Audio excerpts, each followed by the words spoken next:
सिया राम जय जय सिया राम, जय सिया राम जय जय सिया राम। आज मैं रामचरितमानस का अयोध्या कांड का पेज नंबर 374 पढ़ने जा रही हूँ। आप भी श्रवण कीजिए। श्री रामचंद्र महाराज की सदा ही जय। सरल स्वभाव राम मैं तारी, बोली बचन धीर धरी भारी। तात जाऊं बलि किन्हुनी का, पिता ऐसु सब धर्म टीका। सरल स्वभाव वाली श्री रामचंद्र जी की माता बड़ा धीरे धर कर वचन बोली, है तात मैं बलिहारी जाती हूँ। तुमने अच्छा किया, पिता की आज्ञा का पालन करना ही सब धर्मों का शिरोमणि धर्म है। राजू देने कही दीने बनू, मोहि न सो दुख लेसु। तुम्हें बिनु भरत हैं भूपत हैं, पर जहीं प्रचंड कलेशु। राज्य देने को कहकर वन दे दिया, उसका मुझे लेश मात्र भी दुख नहीं है। दुख तो इस बात का है कि तुम्हारे बिना भारत को, महाराज को और प्रजा को बड़ा भारी कलेश होगा। जो केवल पितु आयसु ताता, तो जनिता जाहूँ जानी बड़ी माता। जो पितु मातु कहूँ बन जाना, तो कानन सत अवध समाना। हे तात, यदि केवल पिताजी की आज्ञा हो तो माता को पिता से बड़ी जानकर वन को मत जाओ, किंतु यदि पिता माता दोनों ने वन जाने को कहा हो तो वन तुम्हारे लिए सैकड़ों अयोध्या के समान है।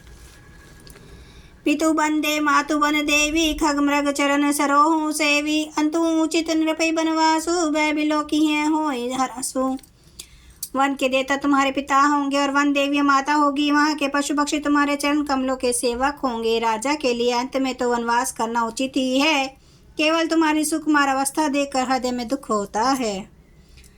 बड़ भागी बनु अवध भागी, जो रघुवंश तिलक तुम त्यागी। जो सुत कहो संग मोहि लेहूँ, तुमरे हृदय हो संदेहूँ। हे रघुवंश के तिलक, बन बड़ा भाग्यवान है और अवध भागी है जिसने तुम्हें त्याग दिया। हे पुत्र, यदि मैं कहूँ कि मुझे भी साथ ले चलो तो तुम्हारे हृदय में संदेह होगा कि माता इसी बहाने मुझे रोकना चाहती है।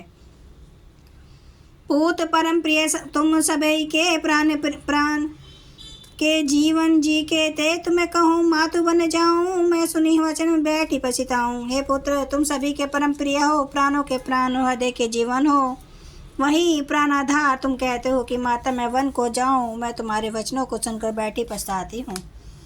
यह बिचारी नहीं करऊँ हट, झूठ स्नेह बड़ाई। मानी अतु कर नाथ बलि, सुरति बिसरी जनिन जाई। यह सोच कर झूठा स्नेह बढ़ा कमेंट नहीं करती। बेटा मैं बलैया लेती हूँ, माता का नाता मान कर मेरी सुध भूल न जाना। देव पितर सब तुम्हें गोसाएं, राखूं पलक नयन की नाई। अवधि अम्बु प्रिय परिजन मीना, तुम्हें करुणा कर धर्म धूरे न। हे गोसाएं, सब देव और पितर तुम्हारी वैसे ही रक्षा करे जैसे पल के रखो आँखों की रक्षा करती है। तुम्हारे वनवास की अवधि 14 वर्ष जल है, प्रियजन और कुटुंबी मछली है। तुम दया की खान और धर्म की धूरी को धारण करने वाले हो। अस बिचारी सोई करहूँ पाई, सभी जियत जेहि भेटूँ आई। जाऊँ सुखेन बनई बलि जाऊँ, करी अनाथ जन परिजन गाऊँ। ऐसा विचार कभी उपाय करना जिसे सबके जीते जी तुम माँ मिलो। मैं बलिहारी जाती हूँ, तुम सेवकों परिवार वालों नगर घर को अनाथ करके सुखपूर्वक वन को जाओ। सब कर आजो सुकृत फल बीता, भयों कराल कालु विपरीता। बहुविधि बिलपी चरण लपटानी, परमा भागनी आप हो जानी। आज सबके पुण्य का फल पूरा हो गया, कठिन काल हमारे विपरीत हो गया।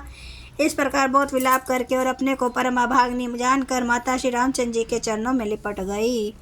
दारुण दुसह दाहू और व्यापा, बर न जाए बिलाप कलापा। राम उठाई मातूर लाई, कही मृत्यु बचन बहुरी समझाई। हृदय में भयानक दूसरा संताप छा गया। उस समय के बहुविध विलाप का वर्णन नहीं किया जा सकता। श्री रामचंद्र जी ने माता को उठाकर हृदय से लगा लिया और फिर कोमल वचन कहकर उन्हें समझाया। समाचार ते ही समय सुनी, शिये उठी अकुलाई। जाई सासु पद कमल जुग, बंदी बैठी सुरुनाई। उसी समय यह समाचार सुनकर सीता जुगला उठी और सास के पास जाकर उनके दोनों चरण कमलों की वंदना करके सिर नीचे करके बैठ गई। जय सिया राम जय जय सिया राम, जय सिया राम जय जय सिया राम, जय सिया राम जय जय सिया राम, जय सिया राम जय जय सिया राम। श्री राम महाराज की सदा ही जय। हरन भव भय दारुणम, नव कंज लोचन कंज मुख कर कंज पद कंजारुणम। कंदर्प अगणित अमित छवि नवनील नीरद सुंदरम। पटपीठ मानु तडित रुचि सुचि नौमि जनक सुता वरं भजु दीन बंधु दिनेश दानव दैत्य वंश निकंदनम् रघुनंदन कंद कौशल चंद्र दशरथ नंदनम सिर मुकुट कौंडल तिलक चारु उदार अंग विभूषणम् आजानुभुज सर चाप धर संग्राम जित कर दोषणम् इति वदति तुलसीदास शंकर शेष मुनि मनरंजनम् मम हृदय कंज निवास कुरु कामादि खल दल गंजनम। सियावर रामचंद्र महाराज की जय। मेरे प्रभु राम की जय। मेरे बजरंग बली की जय।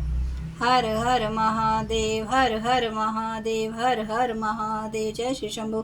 क्षमा करना मेरे प्रभु श्री राम महाराज, आपकी सदा है जय, आपकी सदा है जय हो। आप सब सुनने वाले भक्तों का धन्यवाद।